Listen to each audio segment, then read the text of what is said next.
ये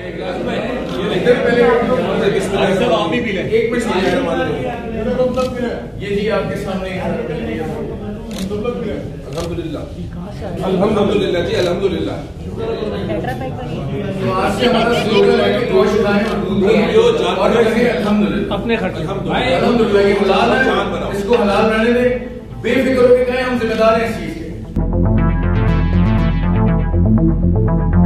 बुनियादी मुतालबा क्या है? तो बीमार जानवर से गोश्त काटने की इजाज़त होनी चाहिए। देखिए, सबसे पहले सवाल ये है कि गवर्नमेंट ऑफ सिंध के होते हुए कराची की मंडियों में बीमार जानवर आ कैसे सकता है? वहाँ पर वेटनरी डिपार्टमेंट मौजूद है, उनका तमाम अमला मौजूद है, वो जो कि बाकायदा इंस्पेक्शन करता है, चेक करता है, उस पर स्प्रे करता है। तो मैं समझता हूँ कि उस सूरत में तो बीमार जानवर आ नहीं सकता। लेकिन अगर किसी वजह से फूड के अंदर या किसी और वजह से, अगर टेम्परेचर के मामला की वजह से कुछ जानवर यहाँ पर बीमार हो गए हैं, तो अब तक जो उसके फिगर आए, जो हलाक हुए हैं, वो 58 जानवर हैं जो सिर्फ मरे हैं। तो 58 जानवरों की बुनियाद पर आपने पूरी मंडी को बंद कर देना, हज़ारों लोगों को वाबस्तगी, जो इस पेशे से वाबस्ता लोग हैं, उन सबको परेशान करना, मैं समझता हूँ कि तकलीफ़देह अमल है, आम आवाम के लिए भी, मज़दूर तबके के लिए भी। मंडी खोलने के लिए आज भी हम इंतज़ार करते रहे कि शायद पताफ़ी साहब आज भी मंडी के हवाले से KMC को ऑर्डर जारी करें कि KMC मंडियों को खोल दे, लेकिन आज भी ऐसा नहीं हुआ। आपका बुनियादी मुतालबा ये है कि मंडी खोल दी जाए और बिला ताअत्तुल स्लॉटर की इजाज़त होनी चाहिए, गोश्त फरोख्त होने की इजाज़त होनी चाहिए। अगर इसके नतीजे में कोई वायरस ज़्यादा फैल जाता है तो उसका जिम्मेदार कौन? मेरा मुतालबा ये है कि बिला ताअत्तुल रिज़्क़ हलाल कुशादा बाबरकत हासिल करने दिया जाए। मेरा बुनियादी मुतालबा ये। वेटनरी डिपार्टमेंट वहाँ मौजूद है जो इंस्पेक्शन करता है हर जानवर को। वहाँ ऐसा नहीं हो सकता कि आप मतलब मैं या कोई भी शख्स वहाँ पर जानवर अपनी मर्ज़ी से ले जा नहीं सकता। तो उस सूरत में बीमार जानवर अंदर कैसे जाएगा? और फिर जब वहाँ पर स्लॉटरिंग के लिए जाएगा ही सेहतमंद जानवर, तो गोश्त भी अवामुल नास को सेहतमंद गोश्त मैसर आएगा। इसके अलावा साथ साथ मैं सहाफ़ी हज़रात को पहले भी हमने ये पेशकश की है कि आप हमारे साथ चलें, हम आपको वहाँ पर स्लॉटरिंग का मुरवज्जत तरीका दिखाएंगे। वहाँ पर आप बाकायदा इस्लामी और शरई तरीके से स्लॉटरिंग होते हुए देखेंगे आप लोग, और फिर आप लोग इस माशरे में हमारी इन आवाज़ को पहुँचाएँ। नाजायज़ मिसबा खाने के हवाले से तो मेरे पास बेहतरीन जवाब ये है कि कराची भर का शायद ही कोई ऐसा घर हो जो नाजायज़ मिसबा खाना ना हो। ईद उल बकर पर आप तमाम घरों पे जानवर कुर्बान होते हैं, तो ये जिसको आप नाजायज़ ज़िबा खाना कह रहे हैं, वहाँ पर मेरे ख्याल में गली कोनों में किसी जगह पर एक आध जानवर, एक आध बकरा वो ज़िबा करके अपनी दुकान पर लटकाता है। अक्सरियत में जो है ना स्लॉटर हाउस न्यू कराची में अपनी खिदमत पेश कर रहा है, और भैंस कॉलोनी स्लॉटर हाउस जो है वो अपनी खिदमत पेश कर रहा है। तो नहीं, एसोसिएशन जो है ना ये गैर कानूनी मज़हबाखानों के साथ नहीं है। हम अपने जो हमारे स्लॉटर हाउस, आप इसके खिलाफ कार्रवाई करें, हम आपके साथ हैं। देखिए, बनाना रिपब्लिक नहीं है, यहाँ पे गवर्नमेंट का एक निज़ाम मौजूद है, बाकायदा पूरा सिस्टम मौजूद है। ये सारी चीज़ें देखना गवर्नमेंट का काम है। हाँ, लेकिन आप लोगों के पास फिगर तो होता है ना सर। देखिए, हम तो साफ़ी हम सवाल करेंगे, आपका जवाब, आपका सवाल राइट है। एसोसिएशन के अंदर जितने भी लोग होते हैं ये वही होते हैं जो स्लॉटर हाउस से स्लॉटरिंग कर रहे होते हैं, जो स्टैंप वाला गोश्त, जो महसूल की पर्ची देने के बाद जानवर लाते हैं, वो लोग हमारे साथ जो है ना वाबस्ता होते हैं अक्सरियत के अंदर। हम आज भी आपसे से भाई ने सवाल किया कि बिल्कुल इजाज़त दी है तो इजाज़त दी जाए, लेकिन सिर्फ जो सेहतमंद जानवर, ना क्या ये कि बीमार जानवर। आप लोगों को पर डे कितना नुकसान हो रहा है? पर डे नुकसान का तखमीना तो ये है कि आज हमारे लोग फाका कशी पे मजबूर हो चुके हैं। तकरीबन हमारे 5 लाख के करीब लोग जो है इस कारोबार से वाबस्ता हैं, और इस वक्त उनके घरों में जो है ना बहुत बुरी हालत आ चुकी है। अभी माजी में हमारे साथ कोरोना गुजर के चुका है, तो कोरोना में भी काफ़ी तकलीफ़ रही है लोगों को।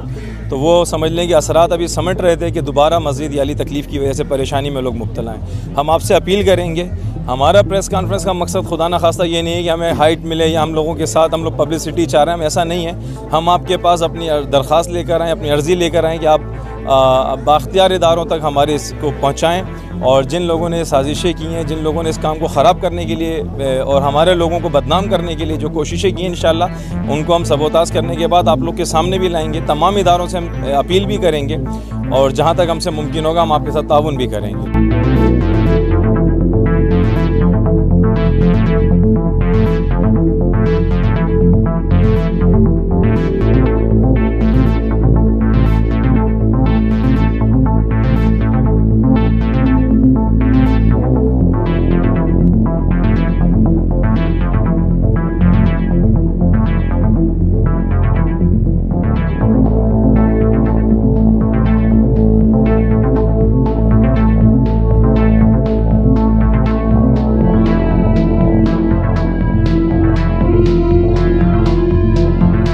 कुरैशियों को एक ही शेर, कुरैशियों को एक ही शेर, कुरैशियों को एक ही शेर।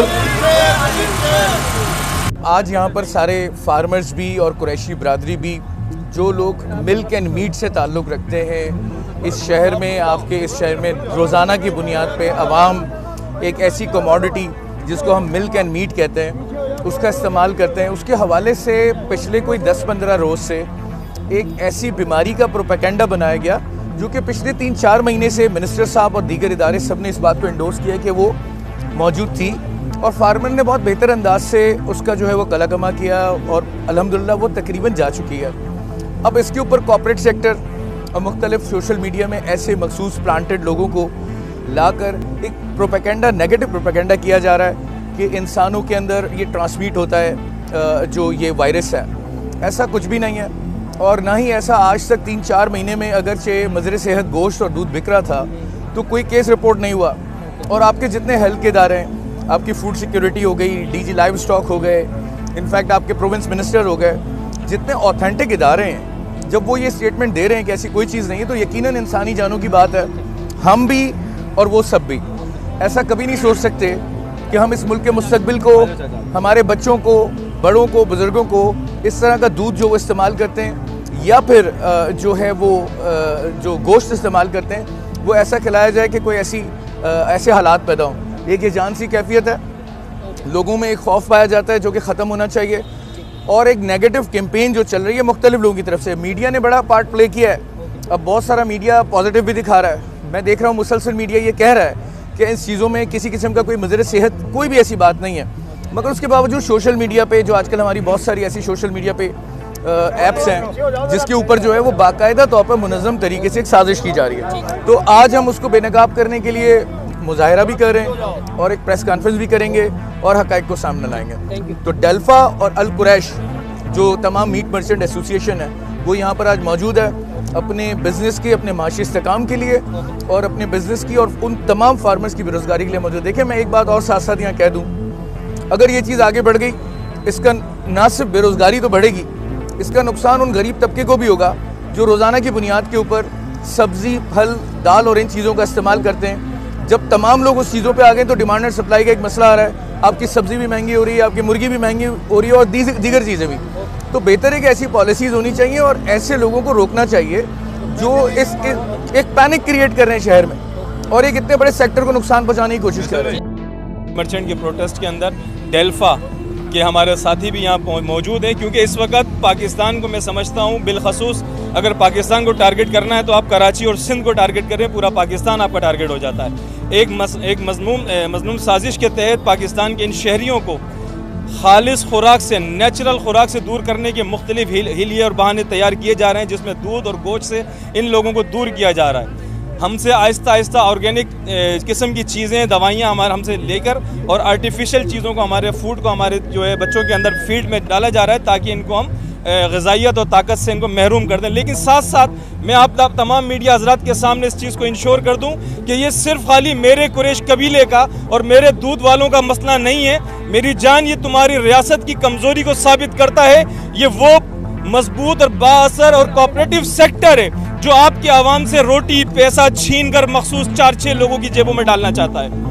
मेरे भाइयों, इस बात की इस आवाम तक हमने पहुंचाना ज़रूर है कि मौजूदा दौर में जिसको मेरे नबी सल्लल्लाहु अलैहि वसल्लम की सबसे मरगूब ग़िज़ा थी गोश्त, और नबी पाक ने दूध के बारे में कहा कि वो शिफा भी और ग़िज़ा भी है, मेरे लोगों आपको उस चीज़ से दूर किया जा रहा है, आप लोगों को आपकी हदीस से हटाया जा रहा है। इसका भैया ने सबूत मौलाना बशीर फारूकी साहब ने कल आपके सामने बाकायदा एक मीडिया पैगाम दिया है कि दूध और गोश्त से आवाम को दूर कर कर एक साजिश की जा रही है, इन लोगों को पीछे किया जा रहा है। तो मैं आवाम से चाहूँगा, बिलखसूस मैं मीडिया से कहूँगा कि मीडिया ज़माने की आँख, नाक और कान का किरदार अदा करते हैं। जो फैलाया गया इबहाम है कि गोश्त और दूध में जरासीम है, मैं आपसे दरख्वास्त करूँगा कि इस चीज़ को ख़त्म करें।